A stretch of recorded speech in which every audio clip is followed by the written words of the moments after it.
اور یہ ملک، پیارا وطن، وطن عزیز پاکستان، اسی اعلاء کلمت اللہ کے لیے اور اللہ کی توحید کے پرچار کے لیے الحمدللہ مارد وجود میں آیا۔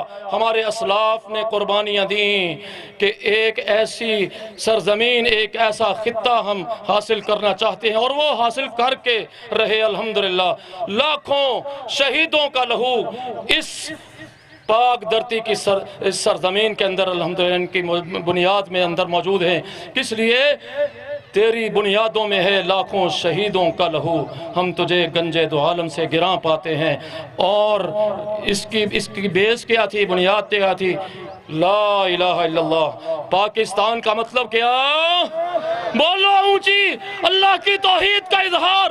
اللہ اپنے بندوں کو دیکھ رہا ہے، اللہ اپنے بندوں پر فخر کر رہا ہے، میری توحید کے لیے نکلے۔ پاکستان کا مطلب کیا؟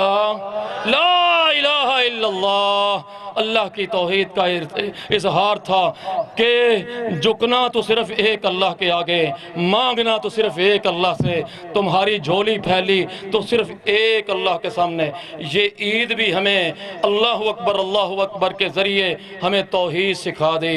یا اللہ ہمیں توحید پر کاربند رکھنا۔ یا اللہ ہمارے اس دعوے کو، دعوی توحید کو، وَدَاعِيًا إِلَى اللَّهِ بِإِذْنِهِ، پیارے نبی علیہ الصلوۃ داعی اللہ بن کر کے آئے، اللہ کی توحید کی طرف دعوت دینے والے بن کے آئے۔ اس لیے امتی پیارے نبی کا اصل میں وہی ہوگا جو توحید کے ساتھ جڑ جائے گا، جن کو اللہ توحید پر استقامت عطا فرمائے گا۔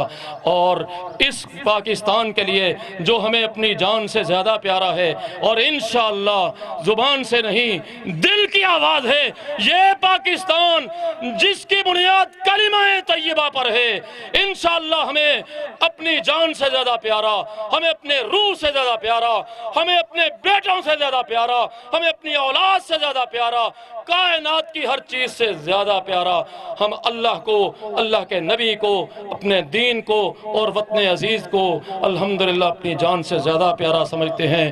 اور اس ارض وطن کے لیے، اس پاک سرزمین کے دفاع کے لیے ہم انشاءاللہ اپنے خون کا آخری قطرہ تک بہا دینا اپنے لیے انتہائی سعادت سمجھتے ہیں۔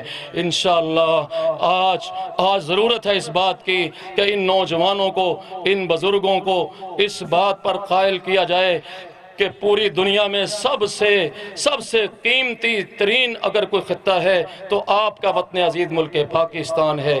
اس کے دفاع کے لیے، اس کے تحفظ کے لیے، پاکستان کو کمزور کرنے کے لیے، پاکستان کی جڑوں کو کھوکھلا کرنے کے لیے آج بہت ساری لابیاں مارد وجود میں آ گئی۔ انشاءاللہ ہم ایسے سازشی لوگوں کو انشاءاللہ ان کا ناک میں دم کر دیں گے، ان کا جینا محال کر دیں گے انشاءاللہ۔ وہ پاکستان کے ساتھ جو مخلص نہیں ادھر نہیں رہے گا، جو پاکستان کے ساتھ مخلص ہے وہی اصل میں اسلام کے ساتھ مخلص ہے، جو اسلام کے ساتھ مخلص ہے حقیقت میں وہی توحید کے ساتھ مخلص ہے، وہی سچا مسلمان ہے۔ اور